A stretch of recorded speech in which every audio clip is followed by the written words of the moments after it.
Ça y est, il y a d'autres demandes qui arrivent. Alors, on est parti sur une première. Donc, c'est Christelle qui va nous rejoindre. Chris qui nous rejoint. Ah oui, d'accord. Et bonsoir. Bonsoir. Bienvenue. Comment ça va? Ça va, je suis un peu surprise, je m'attendais pas à passer comme ça en vidéo. Et ouais, si, c'est du face-face. Ouais, ouais, je vois ça. Alors, est-ce que tu as une question, quelque chose que tu souhaiterais évoquer? En fait, j'ai pas de questions particulières, mais Ouais. vraiment, je veux juste savoir s'il y a une guidance comme ça qui vient au final pour l'avenir. Ok. Pour l'avenir. Ouais. Alors, on va essayer de faire dans quelque chose qui est plus large qu'une personne, c'est-à-dire que même si c'est toi qui poses la question, il faut que ça puisse résonner à toutes les personnes qui sont là. Donc, je ne En, vais pas rentrer dans quelque chose de l'ordre de l'intime. en matière de spiritualité, qu'est-ce qui nous attend en fait? Ok, qu'est-ce qui nous attend? C'est parti, j'ai ma petite idée, mais je vais quand même me connecter pour voir s'il y a autre chose qui vient en direct. Ok, ben non, c'est très simple. Ça peut être court, ça peut être, ou ça peut durer 3 heures. On est parti. Ben en fait, il nous attend ce qu'on va créer. C'est-à-dire la véritable question, c'est pas le champ des potentiels, c'est pas. Moi, je crois plus, même s'il y a des dates, même s'il y a des portails, même s'il y a des énergies qui sont favorables à des expansions, à des passages, à des sauts quantiques. Je ne crois plus véritablement au fait que quelque chose soit écrit et quelque chose qui nous attend. Je crois que la vie ne veut rien de nous ni pour nous. La vie, elle se contente de couler. Et elle se contente de couler aussi à l'intérieur de nous. Et c'est nous, dans le personnage aussi, qui allons donner la direction. Le véritable enjeu, si tant est qu'il y en ait un, c'est est-ce que le personnage va se rallier à la conscience supérieure? C'est-à-dire, est-ce qu'il va y avoir une énergie de convergence, de congruence qui va faire que euh, les individus incarnés que nous croyons être, ou que nous sommes à un certain niveau uniquement, entre totalement en résonance avec la volonté supérieure. À partir de là, il y a plein de choses qui peuvent se créer, mais il n'y en a pas une qui est à privilégier ou une qui serait privilégiée par un ordre plus grand. Je ne crois pas que c'est forcément par un biais ou par un autre que nous connaîtrions le nouveau monde ou l'éveil, mais c'est plutôt un état de conscience avec lequel on va vibrer, avec lequel on va se synchroniser, qui peut prendre bien des formes différentes. Ça, c'est un chapeau sur lequel je pourrais voilà, détailler pendant longtemps. Mais si on part sur des données plus cartésiennes, on va dire, de pragmatiques de ce plan-ci, moi, il y a quelque chose pour les personnes qui ont déjà assisté à mes stages, ou lu mes livres ou mes conférences. Ça fait 15 ans que je parle d'un retour au rang du local, du village, au rang de la dynamique de démocratie directe aussi où on est beaucoup plus en contact, un peu à la manière des comices romains, mais version présente, où chacun porte sa voix et partie prenante, où il y a vraiment une réintégration du lien social de proximité, où on arrête de s'occuper aussi de ce qui se passe à l'autre bout du monde et où on arrête de se polluer soi-même aussi des informations qui ne seraient peut-être jamais venues à nous et qui ne nous auraient pas inquiétés si finalement on n'était pas dans une ère de globalisation et de mondialisation. Donc quelque chose qui nous fait revenir dans le lien de proximité, quelque chose qui nous fait arrêter d'aller toujours voir plus loin, plus loin, plus loin, que ce soit sur cette terre ou dans l'espace, mais vraiment revenir à ce qui est là, euh, à tous les niveaux. C'est-à-dire que c'est aussi en termes de consommation d'aliments, mais aussi en termes de phytothérapie.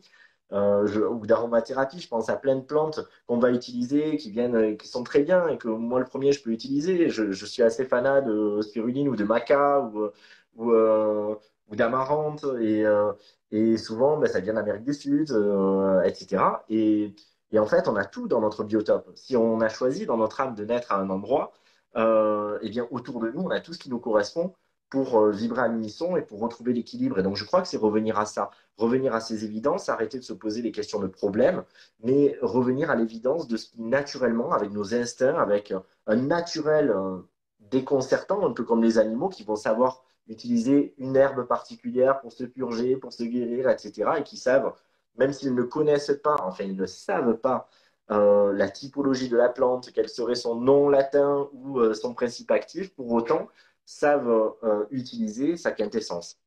Je crois que profondément, on revient à ça. On revient aussi à un moment de présent. à une énergie où il nous est proposé profondément de revenir, de sortir des cercles anciens, des spirales, de ce qui va venir nous hanter, et puis de sortir des projections d'un futur. On a été dans un monde où on a été parasité par tous les bagages qu'on pensait porter, à tort ou à raison, mais on en fait une réalité en le croyant, et puis toutes les projections qu'on a, les projections que la société a pour nous et qu'on valide, le fait de se mettre très tôt, de plus en plus tôt, dans la vision d'un métier, d'un travail, d'une carrière, euh, d'une famille, d'une maison à payer ou que sais-je encore, mais de la même manière transposée dans le milieu spirituel avec le poids d'une mission de vie, de se réaliser, de s'accomplir, de peut-être sortir du cycle des incarnations et X choses comme ça.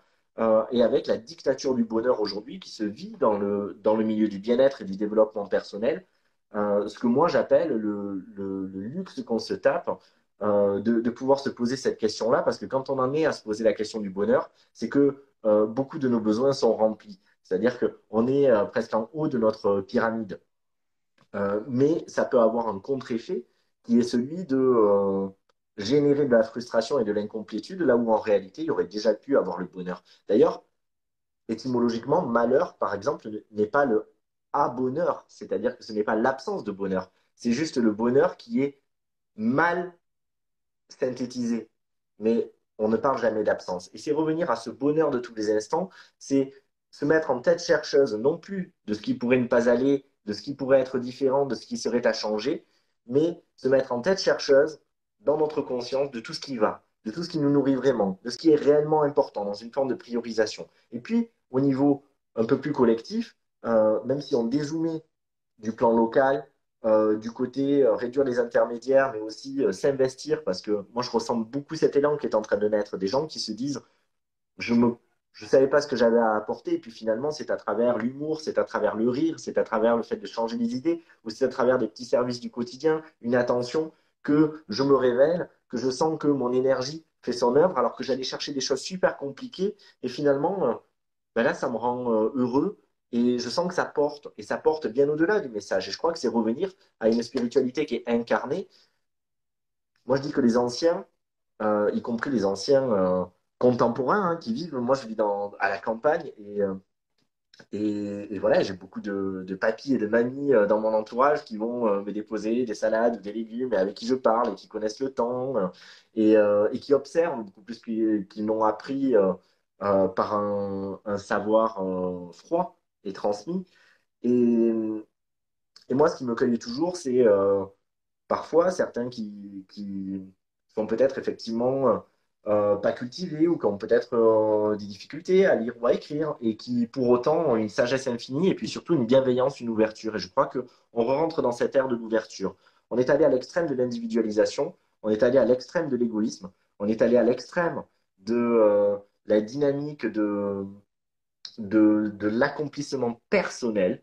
Et je crois qu'aujourd'hui, on se repose les questions de notre socle du vivre ensemble. Et c'est ça que je trouve merveilleux dans cette période, qui paradoxalement nous fait revenir à nous, mais à partir de nous pour se réouvrir au monde et comment j'ai envie de concevoir ce monde. Et je crois que, par contre, l'enjeu global, ça va être non pas de tomber d'accord ensemble sur quelle est notre dynamique de vivre ensemble, est-ce qu'on est tous d'accord avec la même vision du monde, mais plutôt, est-ce que comment, là aussi, on va avoir cette énergie de faire se synchroniser nos différentes visions et de trouver que c'est un enrichissement qui télescope les choses de manière fractale plutôt que une recherche d'uniformisation où on va s'opposer autour de c'est moi qui ai la meilleure vision du monde.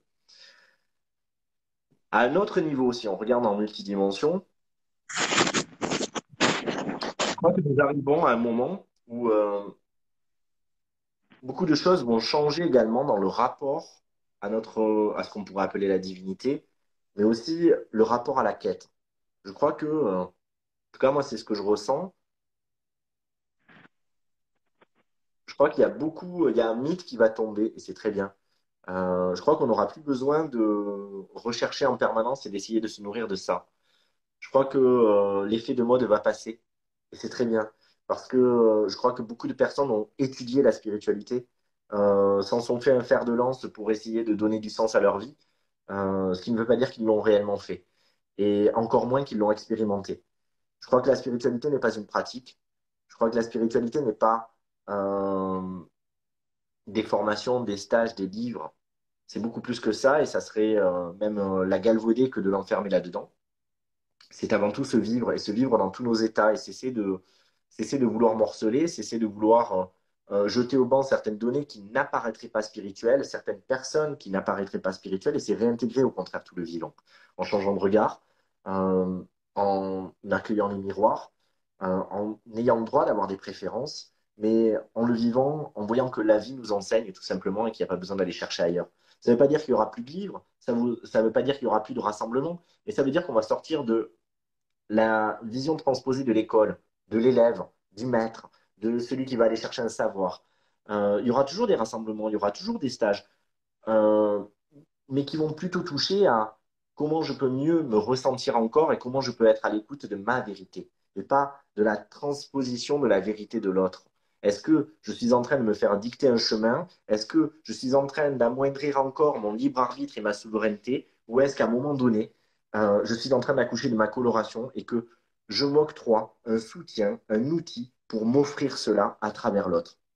Et je crois qu'on va vraiment vers ça. Mais sortir de la course, sortir de l'illusion de je risque de ne pas être réalisé, sortir de l'illusion que quelque chose nous manquerait, sortir de l'illusion qu'on aurait un saut à faire pour être en cinquième dimension, sortir de l'illusion que encore des mémoires nous plombent. Et je crois que tous ceux qui maintiennent encore euh, cette donnée doivent se poser la question de savoir pourquoi elles le font réellement. Parfois, on se dit que c'est ainsi qu'on va aider les personnes à faire le saut, mais parfois, le seul fait de continuer de valider ces données-là renforce complètement cet égrégore et donc, du coup, maintient sous coupe les personnes. C'est aussi pour ça, moi, qu'il y a 2 ans, j'ai complètement arrêté pendant un an en disant, ben, moi, là, ça résonne plus pour moi. Et donc, du coup, à partir de maintenant, je ne donnerai plus de séances, je vais plus être dans cette dynamique-là.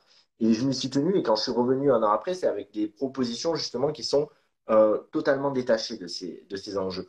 Mais au niveau collectif, je sens que c'est là qu'on arrive. Je crois qu'on arrive au moment de la jouissance, qu'on arrive au moment du rassemblement, qu'on arrive au moment où on regarde tout ce qui nous permet effectivement de nous rassembler et de nous unir, et pas tout ce qui nous divise. Même si il y a des choses qui nous font diverger, même s'il y a des différences, mais ces différences qui deviennent la richesse et le terreau de l'unité, dans la complémentarité, et plus dans quelque chose qui nous morcelle, qui nous divise et qui crée des frontières. Donc, je crois profondément que cette opportunité, elle est là. Après, est-ce qu'on va s'en saisir? Comme je le disais tout à l'heure, je ne crois pas qu'on ait des drivers tout tracés. Et je dirais presque que c'est égal, parce que au final, si on s'en saisissait pas maintenant, on pourrait s'en saisir à un autre moment. La vie ne nous punit pas. La vie n'est pas là pour nous dire ah ben tu l'as pas saisi. Cette fameuse phrase qu'on entend parfois, ça se présentera pas 2 fois dans ta vie, donc il faut faire attention. Ben si, ça se représente plein de fois dans ta vie, jusqu'à ce que tu sois prêt à prendre le cadeau. Donc si ne nous mettons pas la pression non plus autour de ça, au contraire, détendons-nous et accueillons de vivre cette vie. Je crois aussi que toutes les personnes qui se sont fait croire dans une partie de leur vie au déni d'incarnation, toutes les personnes qui se sont dit qu'elles n'étaient pas bien ici, eh bien, au contact d'un danger qui n'était pas si imminent que ça, mais en tout cas, la vision d'un danger, se sont rassemblées autour de leur véritable envie d'être ici et de vivre cette expérience. Et donc, du coup, c'est plein d'enjeux qui tombent. Et l'air de rien, ce virus, ces circonstances nous ramènent à cette justesse-là. Je crois que c'est le plus important. Derrière, je dirais que le risque, c'est de se faire récupérer par ce qu'on nous servira comme discours, c'est-à-dire, oh mon Dieu, on rentre en récession, l'économie va mal, et tous les mouvements sociaux qui étaient certainement là à juste titre, eh bien, s'écroulent parce qu'on retombe dans des besoins primaires. Ben, j'ai moins de salaire, j'ai eu des frais, c'est la crise économique, et donc du coup, il n'y a plus la place à vouloir être mieux. C'est faire avec ce qui est là et on n'a plus le temps et plus l'énergie d'être ailleurs que dans nos priorités, de nourrir notre famille, d'avoir un travail, etc. Et je crois que ça serait le piège de tomber dans la peur. Mais ça sera peut-être une expérience qu'on fera ou que certaines personnes feront pour nous en tant que catalyseur. Mais je crois que l'énergie qu'on peut porter ensemble, c'est l'énergie de confiance. Si c'est arrivé, c'est que ça devait arriver. Tout ce qui arrive est à sa place. Tout est parfait. Et donc ensemble, est-ce que on peut choisir de ne pas reléguer au second plan l'écologie planétaire, mais l'écologie avant tout humaine et personnelle, parce que ça va partir de là, et je ne parle pas forcément que de manger sain euh, en termes de nutriments matériels, mais de manger sain au travers de mon propre rapport à la vie. Est-ce que je considère que cette vie est une épreuve? Est-ce que je considère que cette vie n'est là que comme un labeur? Est-ce qu'elle n'est que un champ d'obligation? Est-ce qu'elle est un champ d'expérience? Est-ce qu'elle est un champ, est-ce qu'elle est une école? Est-ce que je ne serai là que pour apprendre ou est-ce que je peux être aussi là pour profiter, pour donner, pour recevoir, pour échanger, pour partager? Et si c'est ça que je remets au cœur parce que peut-être au travers de cette crise, certaines personnes ont ressenti qu'ils avaient manqué de ce lien qui peut-être dans leur vie n'avait aucune importance, mais moi je suis persuadé qu'il y a des familles qui vont se ressouder, qu'il y a des liens qui, tout d'un coup, un peu comme quand parfois on s'en rencontre trop tard au moment du départ, du décès de certaines personnes qui nous sont chères, dont on se dit qu'on n'a pas assez profité, et bien là, tout d'un coup, parce qu'on a pu sentir ce manque à l'avance, et bien on va se rapprocher de l'essentiel, de ce qui compte vraiment pour nous. Et donc je crois qu'il faut continuer surtout de rêver. Il faut non pas simplement à ce que la vie reprenne son cours comme avant, parce que bon, genre, je vois parfois des personnes, c'est uniquement rêver que la salle de sport réouvre ou le bar du coin. Et pourquoi pas, ça fait aussi partie de la vie. Et j'irai volontiers boire mon petit canon et me remettre à mon sport aussi quand je le pourrai. Mais je crois que l'essentiel, il n'est pas là. L'essentiel, il est pas non plus dans un manque qu'on doit ressentir, mais il est dans le désir ardent qu'on peut laisser pulser en nous et qui va de lui-même jaillir et ensuite suivre cet élan. Ça ne nous demandera aucun effort, aucune volonté en réalité, si ce n'est ne pas obstruer, ne pas limiter ce flot d'énergie qui va jaillir de nous au juste temps quand les portes vont se réouvrir. Je ne crois pas au-delà que des guides, des anges, des maîtres auraient un autre plan. Si, il y a quand même quelque chose qui vient. Euh, Paradoxalement, au-delà de la proximité, et de tout ce que j'ai dit au niveau de l'aspect local, au niveau du microcosme, de toutes ces données, je crois que nous allons vivre une période, je prends des risques là, de grande avancée au niveau scientifique, technologique, et je pense que nous allons faire un bond en avant aussi au niveau astrophysique et au niveau des connexions avec d'autres formes de vie. Je pense que nous entrons dans une ère où les choses se rapprochent et certaines durées vont être dévoilées. Mais je crois que dans l'énergie et la conscience qui est en train et qui va nous traverser, nous allons ouvrir la porte à certainement parce que nous aurons mieux collaboré ensemble, nous allons ouvrir la porte à une autre forme de collaboration aussi avec d'autres formes de vie. Pas forcément sous les formes sous lesquelles on les projette, hein, mais en tout cas d'autres formes de vie et peut-être fraternité ou confédération différente. Euh, il y a l'air d'y avoir une dernière chose que je ne capte pas bien.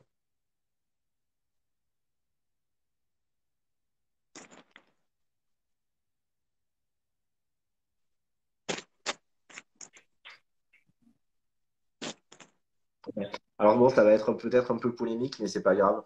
Euh, on revient sur le plan humain et à la fois sur le plan du cœur. Moi, je suis pas du tout en train de tenir un discours qui vous dirait faites n'importe quoi, ne vous protégez pas. Je pense il faut faire preuve de discernement, d'une forme de vigilance. Mais je crois qu'il est aussi question d'écouter vraiment ce qui résonne, de revenir à sa vérité intérieure euh, et de ne pas tomber dans le règne de la peur. Et donc, du coup, de se poser vraiment la question de ce qui est important pour nous. Le meilleur moyen de manipuler, je crois pas trop, moi, aux versions de manipulation, mais c'est ce qui vient, donc je le dis. Euh, les meilleurs moyens de manipuler les gens, c'est la peur. Et on le voit très bien autour de plein de données. Je pense que si les gens étaient libres d'aimer et de faire l'amour comme ils le voulaient, eh bien, on ne les laisserait pas, enfin, ils ne se laisseraient pas manipuler. Ils ne seraient pas manipulables. Parce que il développerait au travers de cela une énergie et une conscience qui serait différente. C'est quand on fait régner la peur et c'est quand on on doit se poser la question du rapport à l'autre, du risque, du danger, parce qu'il serait pervers narcissique ou elle serait perverse narcissique, ou parce qu'il y a une maladie sexuellement transmissible, ou une maladie comme le coronavirus qui nous empêche même des contacts rapprochés sans même se toucher. Eh bien, on risque de nous inculquer de nouvelles façons de fonctionner à l'asiatique où on ne se touchera plus, où on sera distancié physiquement. Et moi, je me souviens que quand on est, il y a une importance primordiale qui a un impact majeur sur l'être que nous sommes, c'est le pot à pot, c'est le contact, c'est les caresses.